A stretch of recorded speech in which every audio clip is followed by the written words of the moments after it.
Welcome to our channel. This is a simple and yet a challenge for Java beginners.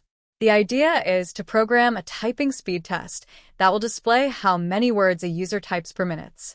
You will be able to reset the text as well, and you have a countdown before starting to type. The window should not be resizable. You can delete the text and make the cursor visible.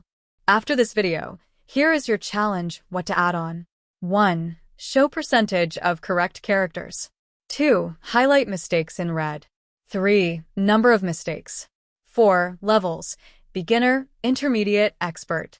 5. Voice-to-text typing. Hint: use JFrame to add elements to the frame. Add action listeners and start the counter. Add action listeners and the reset button. You can find the original code in the description below. Make sure you have added those 5 challenges, and if you made it, just share your experience about those 5 challenges you have programmed. Fix the program in a way: when you are done typing the first sentence, you hit enter and get the result.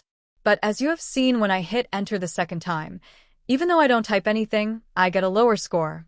Fix the program in a way: when you hit enter for the second time, it should reset the test. Enjoy coding!